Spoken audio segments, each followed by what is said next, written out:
La celebración del Día de los Muertos se ha propagado cada vez más en el territorio norteamericano. El Centro de la Comunidad Unida UCC promueve esta fiesta cuyo objetivo es recordar a familiares o amigos que han partido. Johnny Munoz visitó la exhibición de noviembre pasado.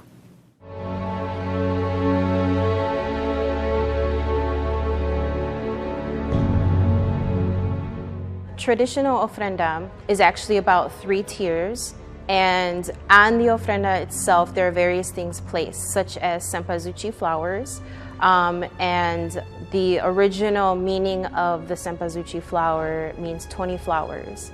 Those are placed on the altar because the scent is said to guide the spirits back from the spirit world. And so by placing those on the altar, you're inviting your loved ones back, and they are to be there with you at that moment. Some other things that are placed on ofrendas or on altar are pictures of the loved one who's passed. We'll make offerings of fruit or foods that they might have eaten. There's usually a shot of tequila placed on the altar. There are flowers, candles, there's salt placed on the ofrendas. There's sometimes pillows and a blanket so they can rest after their long journey back. There's water placed as a symbol of continuance of life, and also because it's placed on the ofrenda for the spirits, so when they come back they can wash their face and wash their hands and feel refreshed after their long journey. Those are just some really typical things and traditional things placed on the altar, but as you can see from the gallery, there's many other ways that you can create an ofrenda. It's very important to separate the two ideas of Halloween and Dia de los Muertos because they have nothing to do with each other. And in a way that we make connections for children and ofrendas are placing sugar skulls because those are a lot of fun for the kids.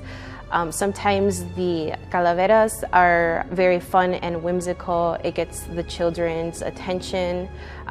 There is sometimes candy or chocolates placed on the altars and given to the children. I know in Mexico sometimes they fly big kites, and that's a way to get the kids involved a little bit more. In Milwaukee, they have the Dia de los Muertos parade, and I know a lot of, it's very family friendly, so a lot of parents bring their children probably to teach them early on in life about this tradition and how they can remain connected to their culture if they are of Mexican descent. Even if they're not of Mexican descent, it's an opportunity for families to come together and celebrate their loved ones. There is an artist that paid homage to Frida Kahlo, who was a Mexican artist. Frida Kahlo is very much celebrated in the Mexican culture. The altar that you can see here has various photographs of Frida Kahlo, some of her work, and you can very much tell that we're celebrating the life of Frida Kahlo in that ofrenda. It doesn't have to be necessarily somebody in your life that has passed to honor on the ofrenda. It can be someone famous who has died. I've seen people who have died crossing the border, people who have died due to the Syrian refugee crisis. An ofrenda can actually be a political statement as well. So it's an opportunity for artists to really draw attention to the political climate at that time as well. I've been a part of Latino arts since 2007 to 2009. That is when I really started to gain interest in learning a little bit more about some traditions that take place in my culture, which is Mexican culture. And then I have not skipped a year at all participating in the event. And then a few years ago, I was approached by Zulay and Estrellita to start facilitating the workshops here, which has really become an honor in itself to be able to stay this long and connected to the gallery and the work that is done here at Latino Arts. At the beginning of the workshops, I usually introduce participants to the origins of the the tradition of Dia de los Muertos. We walk through the gallery. I point out significant things that are on the ofrendas. I give them a pamphlet of what different things symbolize. And then we make our way into the auditorium where they are kind of guided through creating small ofrendas of their own.